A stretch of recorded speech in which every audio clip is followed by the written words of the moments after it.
this way of selling is we experience, and we really saw that there is money in quail eggs. In total, for monthly possible income is this amount. Think globally, farm locally. Welcome to Backyard Farming. Welcome ka Backyard to this episode. Hindi ko in-expect na ganito pala ang potential na magiging income sa pagbibenta ng pugo egg, ng quail eggs. So, I will show you the 4 ways to sell your eggs, the pugo eggs, or to sell the quail eggs. And there are many ways, but me and my wife tried 4 ways that would really help us to have an extra income. So, I have here my estimation, just an estimation of income monthly through selling o sa pagbibenta ng pugo egg. Number 1, fresh egg. So, mabibenta mo yung pugo egg na fresh. Dito sa amin, binibenta namin kasi kunti lang yung supply. Kasi yung pugo ko ay 90 pieces na lang ito sila. And then we have average of 70 eggs per day this time. But before, we have they are 100 pieces. We can do an average of 80% to 85%. But right now, in their time, in this 7 months, we have 90 pugo. They have eggs every day with an average of 70 pieces.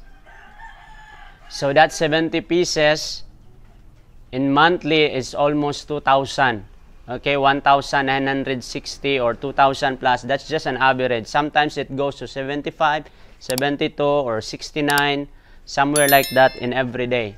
So you can sell, pwede nyo ibenta yung egg as fresh. And in our place, we sold this one per piece 3 pesos. We also sell per dozen 35 pesos per dozen or 100 pesos per 3 dozen. So that's how we sell our fresh egg. So I will repeat it. We sell our fresh egg 3 pesos each, and also we sell them as a per dozen. So per dozen we sell them 35 pesos, and we also sell them 100 pesos per 3 dozen. So we have also, like, if it is delivery, we give them 35 pesos per dozen, but if it is pick up here in our place, it's only 30 pesos per dozen. That's for the fresh egg number 1. So in monthly, so sa every month, we can sell 1,200 eggs. You know, we experience that, not really monthly, but we experience a month, we can sell 1,200 eggs. Okay? Divide that into 36 times 100 is equals to 3,333. So we sold 1,200 pieces of eggs with the amount of 3,333 or 3,300. That's number 1, the fresh egg.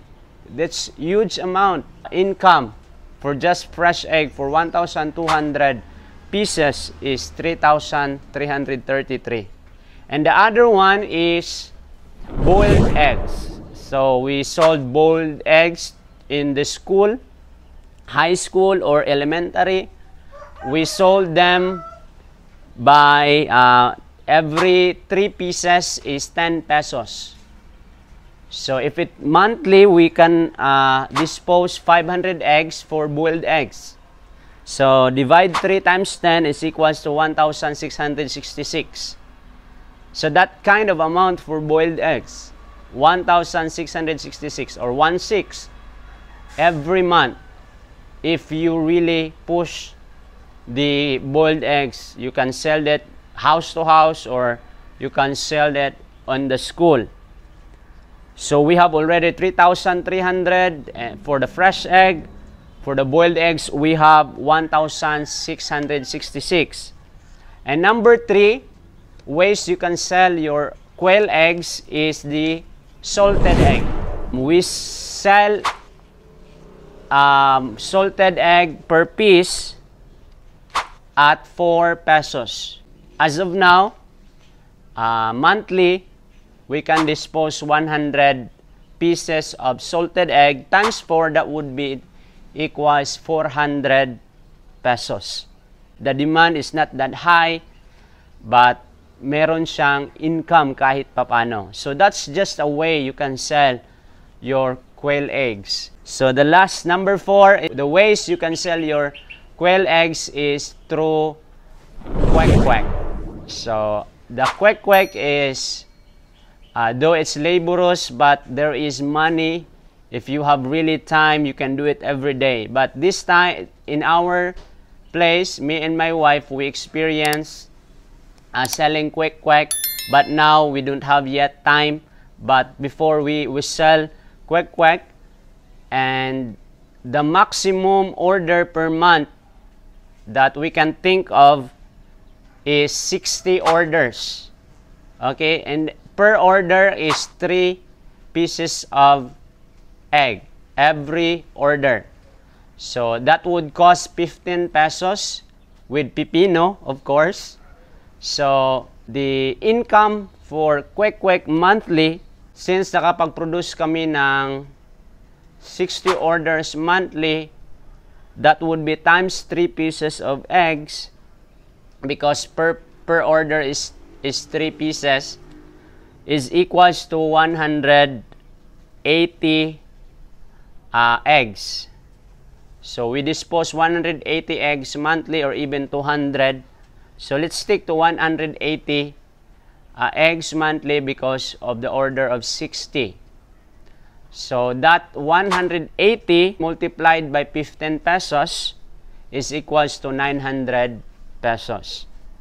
So the possible income that we didn't realize before by selling the quail eggs in these different ways, not just the fresh egg, not just boiled egg, not just salted egg, but also Quack Quack. And there are many more, but me and my wife, this way of selling is we experienced, and we really saw that there is money in quail eggs. So the total amount monthly for 70 eggs per day. So I will recap that. Number 1, selling fresh egg. We dispose 1,200 eggs monthly. That would result in income of 3,333. Then number 2 is the boiled egg. We dispose 500 pieces monthly. That would the income for that is 1,666. And then number 3 is the salted egg. We dispose 100 pieces monthly. The income of that is 400 pesos. And then number 4 is Quack Quack. We dispose 180 eggs monthly. The income for that is 900. So in total, for monthly possible income is this amount. 3, 2, 1. 6,200 pesos. So the possible income for monthly for quail eggs, 70 eggs per day, would result to 6,200 pesos.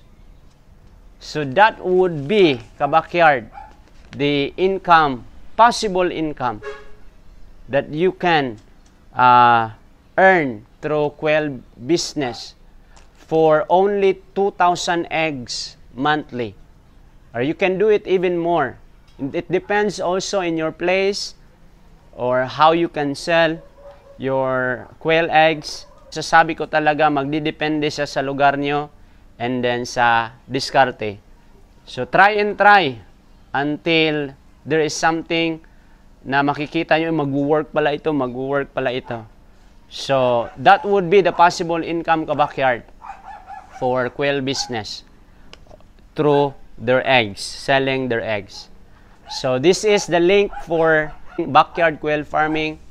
I hope you will watch this so that you would learn more about backyard quail, and see you there next time. God bless you.